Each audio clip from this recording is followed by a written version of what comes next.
All right, guys, it's Thursday, October 12th. This morning on our VIP pre-market prep, we went over CPI and the impact we thought that had. So we'll talk about that in a second because, well, actually, let's talk about it now. CPI came in a little bit hot. So we told you that went through the charts and said, look, it looks like SPY QQQ can have a little bit more momentum, but I'm worried about these risk assets, companies that need to raise money. So we gave you a couple long ideas, but we're like, hey, let's short it. Let's hedge it with short forward, short Footlooker, short Beyond, short Carvana. That ended up being the winner, honestly, of today. We didn't have a huge position. I wish I did, but we did hedge a little bit with some short Carvana, and we did cover that already. It hit some support levels we saw in here. So that was the bright side of our analysis. ExxonMobil, although it's up, it really hasn't worked out as we'd like our number one picks to work out. And you see it a lot of chop here. So depending on how you executed that, you either lost money, made a little money, break even, whatever it is. So this didn't really work out the way we wanted. ExxonMobil as a number one pick. All right, we went through the thesis on that this morning. So that's a failed number one pick. Happens very rarely. 90, well, 88. We're probably back down to about 88% or 85% of our number one pick see the stock close higher than it opened at. And it doesn't look like it's on track to do that, although I guess the jury's out. And then 50% of our number one picks see these stock options that you choose. Most stock options rise at least 100%. So that also obviously didn't happen today. What we aim for in the number one picks is to look for a chart that basically is just up all day long, right? That's the scenario in which you make 100%. It's just like gaps open and it just rides a moving average up the whole day. We find that about 50% of the time. And when you can make huge money on those, and it can make. That's the story with ExxonMobil. Second pick, we gave you end phase, but we tried this with common shares only, and we quickly got out when we saw it wasn't working. So we limited our losses there. And this was the one I was more worried about, was end phase over Exxon. So that's why I wanted hedge. I'm like, let's get hedge on these stocks I just gave you against our end phase long. So also, that part didn't work out either. We cut our losses quickly, so that was good. Now, one thing that is working out during the show live, it was actually right when our show opened, Lumber Liquidators. So we gave you this alert, and all I said at the time was, hey, I think this is worth a shot here. It was at 9 a.m. I was spiking, it was this candle, and it just spiked from like 375 to, wow, the high of that candle went all the way to 4. No, that can't be it. That can't be it. That's probably the data from earlier, but it was around $4, I would say. It was around $4 in pre-market. So we did enter a little bit at $4.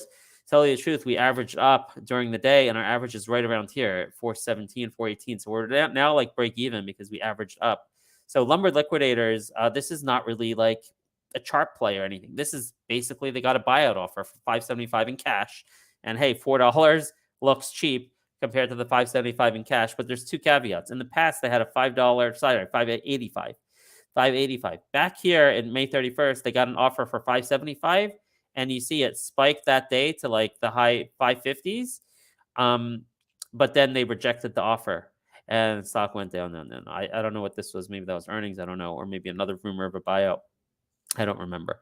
But in any case, so now it's another party. It's not the same party. Instead of offering $575, they're offering $585. So why isn't the stock at $550 now? Well, because in the past, they've rejected an offer of $575. So if they rejected an offer of $575, yeah, interesting comment from David on Rumble. I guess we'll read about that in a second, which actually plays into the thesis of a few stocks that we're going to talk about in a second. But in any case, that's why the stock's not at $550. So we entered around 4 because of the $575, $585 buyout offer. But at this point, honestly, it's more about just riding the technicals. We're above the 50 period moving average here on the 5-minute chart. So that's something that we're focused on right now is Lumber Liquidators. All right. We covered all these other shorts. Beyond is a swing short position we have. Actually, we did day trade. No, we didn't day trade. We only added to the short, but I don't think we covered. So we just added to our short today with a price target of $5 came out. Yeah, this is in our swing account. So $5 price target came out by an analyst. Where is it? Mizuho. Mizuho underperformed $5 price target. Okay, so we added to our swing short on Beyond on that news, holding up surprisingly well, to be honest with you. I thought it would be challenging $8 and maybe crossing below it. All right, now let's get into some of these swing ideas we've given you, which are actually working better than some of the day trading ideas. Although for the most part they're down except Geo. So we gave you three: SWBI, POWW, and Geo.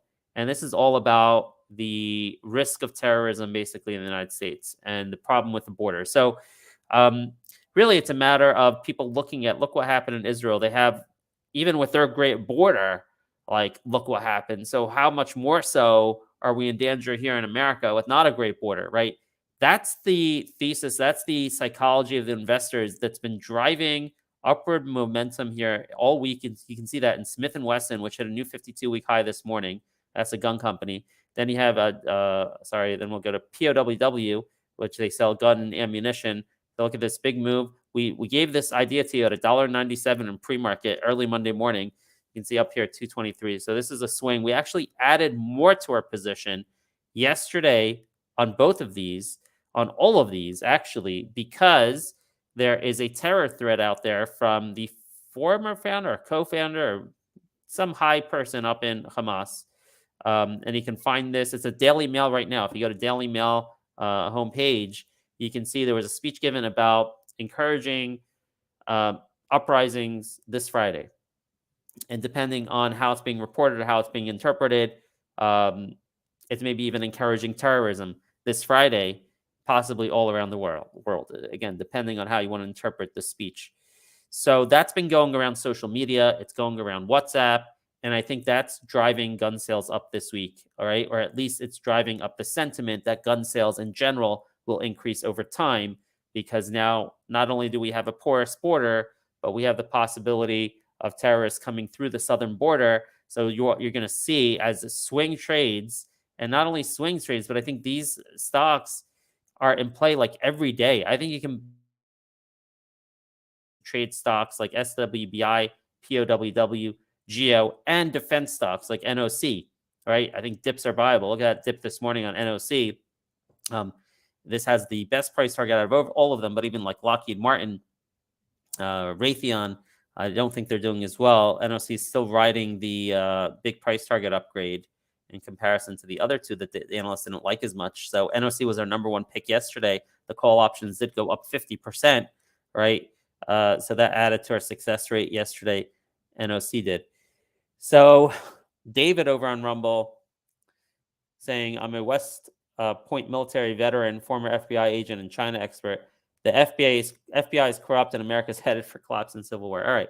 So that sentiment's been out there by a percentage of the population. I think that sentiment just drives through this whole worry about the border, right? This whole worry about the border and safety and ammunition. It makes me feel really comfortable with the swing positions we have in SWBI, POWW, and Geo. All right. I think I promised someone REL, because we did cover REL. REL, I know, is a stock in our community. We've interviewed the CEO in the past at earnings last night. Early this morning, I gave my analysis, my story trading analysis to people in our VIP trading room, and I basically said, avoid REL, right? I had explained that quickly this morning. I explained I quickly try to trade because they beat on the headline numbers on revenue and EPS last night. So I got in very small size at 11.50, and I decided to sell it at 11.20 for a small loss. And then I told you guys, avoid REL. Why avoid REL when they beat on the top and the bottom line? Well, because their guidance, while they didn't give quantitative guidance, they basically said that the slowdown that they experienced last quarter, you can see their earnings. This is the earnings gap here. It dropped from like 16 to 14 or whatever after that poor earnings report. Basically, what caused that? They don't really have visibility into when that's going to turn around, right? They're basically saying still a few more quarters. Well, a few quarters, like they could say a few quarters, but really a few quarters basically means they don't know. That's what a few quarters, unless it's like we see the orders coming in now. So starting next quarter, right, then the stock would have been booming. But when you're talking about a few quarters, that just means they don't know. So then what you have to do is, well, let's look at the PE. Is this overvalued or undervalued? So they did 9 cents in EPS. If you annualize that, you can see the 9 cents right there. All right. If you annualize that, that's 36 cents. And then let's do a PE on this one. It was basically a 30 PE. They have some cash. So if you X out their cash, maybe like a 28 PE. That's too high when you don't have visibility for when your earnings are going to reaccelerate. That's too high. That's why I avoided the stock. So sorry, story trading community folks who love rel, this was not a catalyst that could cause the stock to reverse its direction, right? That was my prediction this morning, and it looks like so far that's turned out to be true.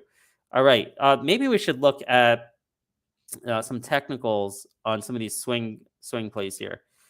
Geo is very interesting because Geo did hit a high over here this morning. Previously 887, hit 899. Wow. So you got some psychological resistance at 9. You also have the top of this. This is a big cup it's trying to form. So you have a 909 resistance. See that big, gigantic cup? Well, is it going to put in a handle? Is it going to pull back first to like 850 or something and then explode? Or is it just going to do a cup breakout without a handle? Wow, that's beautiful. This big, long consolidation at the bottom of this cup. Listen, I have to tell you, because of the geopolitical situation we just described, I think there's a chance that we don't have a handle here and we just explode past this 909 high and maybe make a move towards $10. And that could happen any day. It might not happen, but it definitely could happen. Short position of 13%. So that's what I'm potentially looking for in Geo. So yeah, it might not break through. It might pull back first. So if you're swinging this, you got to have the tolerance to hold through a handle pullback, and then you can maybe go boom towards $10. But I have to say, I like the gun stocks better. I like the gun theme better. Even though chart-wise, Geo's doing better than POWW today. Well, we do have Smith & Wesson with a new high. So debatable which one's doing better today. But I like the guns theme better because, God forbid, if there is some sort of terrorist attack, or some sort of worry that possibly something similar could ever happen in the United States because of the southern border and because terrorists are coming in. Like, where does Geo make their money? Geo makes their money by tracking illegal immigrants through like ankle bracelets. So it's basically like a peaceful way, or it's a time of peace when you are trying to secure the border, right? So someone comes in, I don't know, I guess they're caught at the border, whatever it is.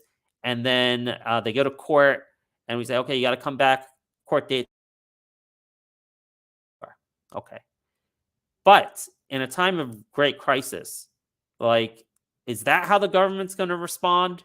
God forbid, if there's a terrorist attack Friday, is Geo suddenly going to get a huge contract? Or is it going to be that people are going to go out and buy guns and ammunition as much as they can? If there's going to be, if it comes out that, hey, we have a major problem with our border, we got to do something with our border in like an emergency situation, it's more like deploy the military out there and start building the wall, right? So who knows? Let's say it takes a couple years to build the wall. In the meantime, you have the full force of the military across the southern border because we're really worried about terrorists coming in. Is that a Geo thing? I get the sentiment. That's why I'm in it. I'll get the sentiment. Border problems, great. We're in Geo, all right? But I do like the gun stocks better because what happened is just so historical and unprecedented in Israel. There is a chance, unfortunately, that this thing can expand. Let's hope it doesn't, but there is a chance that it expands, not only U.S., but a lot of other countries, okay? So that's the story with that. And it's been definitely a difficult day. XOM, at this point, we can definitely say, well, yeah, this is not what we have in mind. Even if it spikes at the end of the day, right, when we give you a number one pick, we're not looking for this chart pattern. We're looking for gap and run all day long, right? That's the 50%, of the time when our picks give you 100% return on options. XOM today wasn't it. Maybe the close today will be higher than the open. We can put it in the win column if you just bought stock at the open, but we're going for a different situation, and that didn't work out with Exxon today. All right, that's the show. See a nice growing audience on Rumble. But if you have any questions, listen, put it in early. We do this show rapid fire 1 to 1:15 p.m. If there's questions, you guys come in early, you put it in the comments. I can stay as late as 1:30. But today, I don't see any comments pending here on Rumble or YouTube. So we're going to end the show here, play a little video about what story trading is about. And we'll see you tomorrow morning at 9 a.m. VIP, storytrading.com/app. You can grab a free trial and get the 9 a.m. morning analysis with us. Take a look at this little explanation about story trading. It's not easy to understand why stocks go up and down, but even in volatile markets, there's always a discoverable and logical reason behind price action. StoryTrading is a social investing community of investors who share information to uncover the hidden stories behind the trade through the 4 pillars of fundamentals, catalyst, sentiment, and technicals. All price action can be understood through the lens of these pillars, allowing for a holistic view that empowers better decision-making. Only by understanding markets can you beat them. Join our community today and start making sense of markets.